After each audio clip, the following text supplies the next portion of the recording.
PoK में सिर्फ पाकिस्तानी फौज नहीं है, पीओके में पीएलए भी है, चाइनीज आर्मी भी है पीओके में। उसका कारण यह है कि सीपैक गिलगिट बाल्टिस्तान से होकर आती है। ये पूरा एरिया हम लोग पीओके बोल के हम गिलगिट को भूल जाते हैं, वो भी भारत का अभिन्न अंग है। वहां पे चाइनीज आर्मी भी है, वो भी होगा, लेकिन उसके लिए आपको बहुत तैयारी चाहिए। ये 10, 12, 13 दिन की तैयारी में, ये देखिए ना, बात यह है कि इनको समझ नहीं है, तो चढ़ाने वाली बात है कि अरे हम पीओके, ऐसे थोड़ा ना होता है, ऐसे थोड़ा ना होता है। वहां पे आपके हजारों लाखों सैनिक फंस जाएंगे। ये बोलना दिल्ली में बैठ के एसी में बड़ा आसान है, हो सकता है, लेकिन अभी वो मौका नहीं है। ऑपरेशन सिंदूर में अब अगला क्या होने वाला है, और ये सवाल इसलिए उठ रहा है क्योंकि जनता जानना चाहती है कि ऑपरेशन सिंदूर के नेक्स्ट चैप्टर में क्या पाकिस्तान अधिकृत कश्मीर पर निर्णायक फैसले वाली घड़ी आ जाएगी। ये सवाल आज हर कोई पूछ रहा है, इस देश का हर नागरिक पूछ रहा है।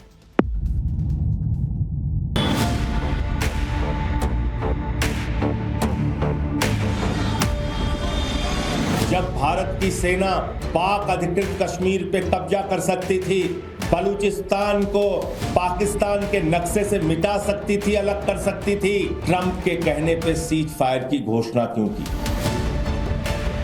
पाक अधिकृत कश्मीर वो भारत का अभिन्न हिस्सा है। आज भी जम्मू कश्मीर की विधानसभा में पीओके की जो विधानसभाएं खाली हैं, वो सीटें आज भी खाली पड़ी हैं। Remains to be discussed on Kashmir is the vacation of illegally occupied Indian territory in Pakistan occupied Kashmir. अगर पाकिस्तान से बात होगी तो पाक ऑक्युपाइड कश्मीर पीओके उस पर ही होगी।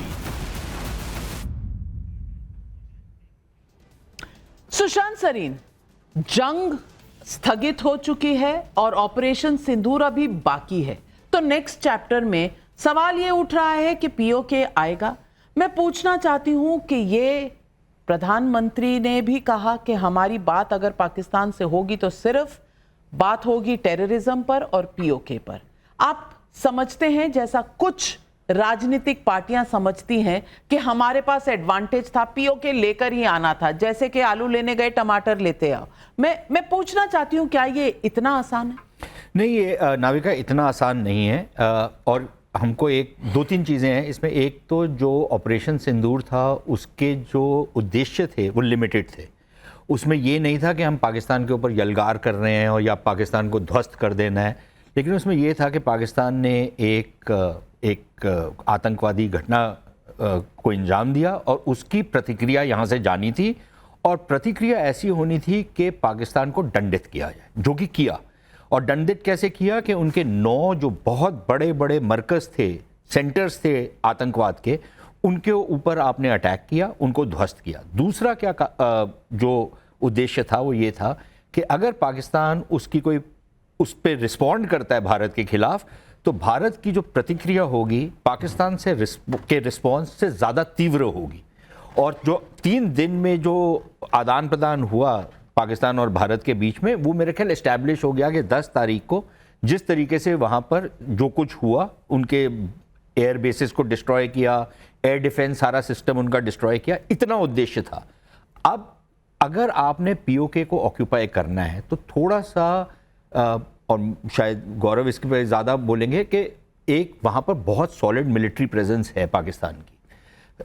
आपके लिए मूव करना वहाँ पर और किसी टेरिटरी को ऑक्यूपाई करना कोई इतना आसान नहीं होता। और ना आपने अपनी जो मोबिलाइजेशन की थी वो एक ज़मीनी लड़ाई के लिए की थी जिससे आप अंदर घुस करके टेरिटरी ऑक्यूपाई कर सकते, तो वो तो उद्देश्य ही नहीं था। क्योंकि 15 दिन के अंदर आप इतनी बड़ी मोबिलाइजेशन जिसमें आप फुल स्केल वॉर करेंगे, वो तो नहीं था।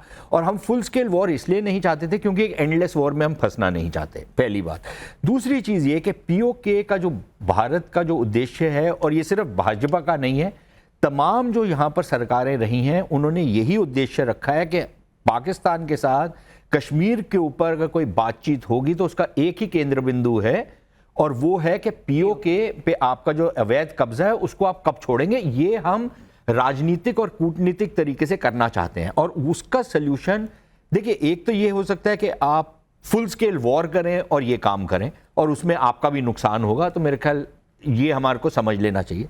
दूसरा तरीका ये है कि आप दुश्मन को इतना कमज़ोर करें कि जो फल आपकी टोकरी में गिर रहा था वो बहुत ज़्यादा आसानी से गिर जाए, बनस्बत इसके कि आप अपने सैनिक भी मरवाएं, अपना अर्थव्यवस्था को भी बिगाड़ें।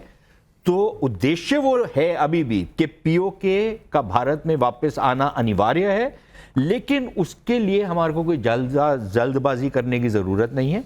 हमारे पास और बहुत सारे काम है करने वाले, हम वो करेंगे, पाकिस्तान को कमज़ोर करेंगे, जो कि अब ऑपरेशन सिंदूर का जो कंटिन्यूइंग पार्ट है, जिसमें इंडस वाटर्स ट्रीटी है और बहुत सारी चीज़ें हम कर रहे हैं, जिससे माना ये जाता है कि ये बेसिकली रगड़ेंगे। लेकिन मेजर गौरव आर्या, क्या एक्सपेक्टेशंस बढ़ गई हैं? क्योंकि हमने जिस तरह से पाकिस्तान को ध्वस्त किया है, उन्होंने 400 ड्रोन भेजे, एक नहीं चला। उन्होंने मिसाइल भेजी, कुछ नहीं फटा। आदमपुर के एयरबेस पे जब प्रधानमंत्री गए, S-400 की बात हुई, हमारे एयरक्राफ्ट की बात हुई, सबका जवाब प्रधानमंत्री ने बिना कुछ कहे दे दिया, वहां खड़े होकर S-400 पीछे रखकर, अपने MiG-29 पीछे रखकर।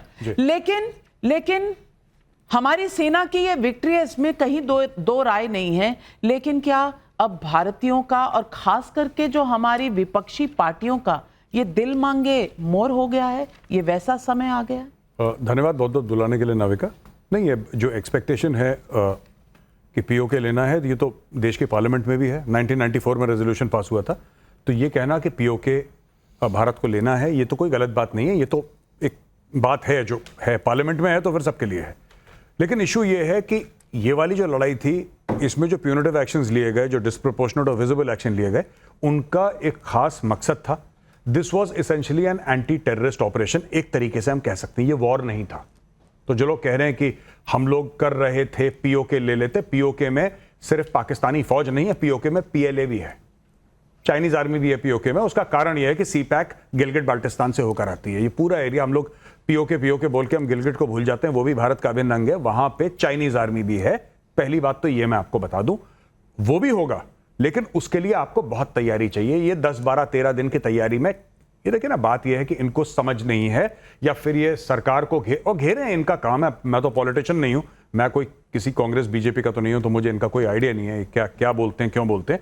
पर जो वो कौन से आम आदमी पार्टी के थे, आई थिंक कोई लीडर थे, जी माफ कीजिएगा, वो कह रहे थे, मुझे लगता है थोड़ी सी बात इलॉजिकल है, वो चढ़ाने वाली बात है कि अरे हम पीओके, ऐसे थोड़ा ना होता है, ऐसे थोड़ा ना होता है। वहां पे आपके हजारों लाखों सैनिक फंस जाएंगे। ये बोलना दिल्ली में बैठ के एसी में बड़ा आसान है, हो सकता है, लेकिन अभी वो मौका नहीं है। This is not the right time, क्योंकि आपका उद्देश्य क्या था पहलगाम का?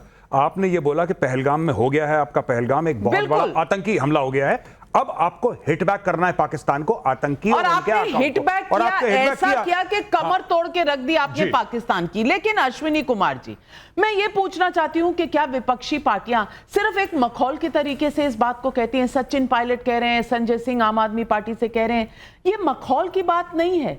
अगर इतना आसान होता तो आपकी सरकारें ले लेती पहले। लेकिन इस वक्त जब पाकिस्तान को नीचे दिखाया गया है, ये सवाल उठा के कहीं आप जो डिफेंस फोर्सेस की अचीवमेंट है उसको कम नहीं हाँक रहे?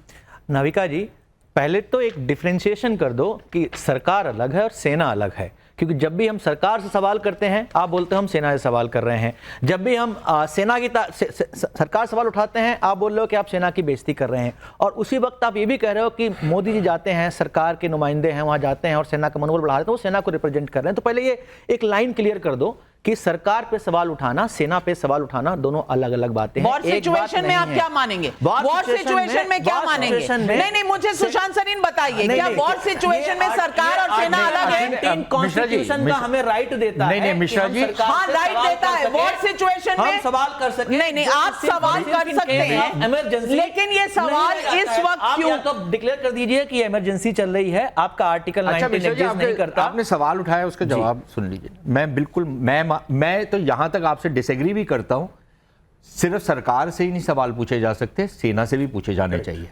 भारत एक डेमोक्रेसी है। डेमोक्रेसी हम पाकिस्तान नहीं है जहां पर सेना से कोई सवाल नहीं पूछता। बिल्कुल सेना की भी जवाबदेही है, लेकिन सरकार और सेना को आप अलग भी मत करिए। सेना से आप डायरेक्टली नहीं पूछ सकते क्योंकि हमारी कुछ मर्यादाएं हैं। आप सरकार से, सेना के ऊपर भी आप सवाल उठा सकते हैं कि सेना की तैयारी थी, कितनी और होनी चाहिए।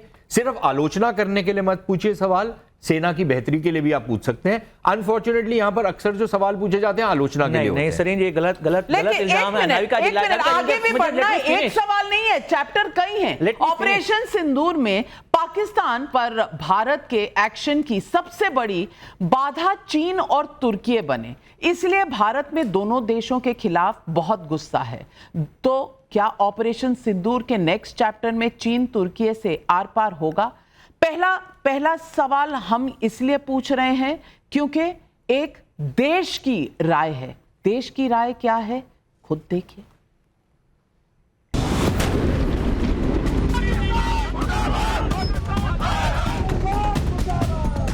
हम पाकिस्तान, तुर्की और चाइना के खिलाफ भी बॉयकॉट करेंगे। इसके खिलाफ हमें भी कोई सख्त कदम उठाना पड़ेगा। कांग्रेस इसलिए बौखला रहा है कि वो कुछ कर नहीं पा रहा है।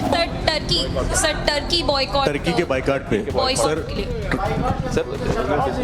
क्या कांग्रेस पार्टी का समर्थन करते हैं रिलेशन में? इस पर भी हम शीघ्र आपसे जरूर मुखातिब। सर,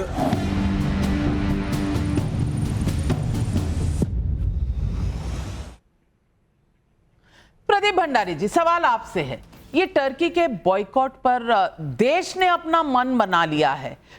सारे जो टूरिज्म की बुकिंग्स हैं वो 60% डाउन है और 60% लोग जो जाने वाले थे कैंसिलेशंस हो रहे हैं। ट्रेडर्स कह रहे हैं हम वहां से सेब नहीं मंगाएंगे, एप्रिकॉट्स नहीं मंगाएंगे।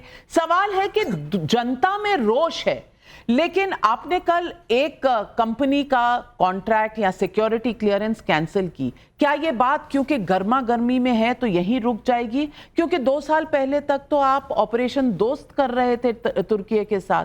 आज क्या हमारा पॉलिसी और हमारा फैसला बदलेगा? नविका जी, इसका एक्शन जो है सरकार लेगी, क्योंकि अगर दुश्मन का कोई दोस्त होता है और जब जंग के समय में अगर वो दुश्मन की मदद करता है तो उसके प्रति हमारी नीति और नीयत बदल सकती है। और मुझे लगता है कि जो हमने कंपनी का कॉन्ट्रैक्ट चेंज किया वो बदलेगी।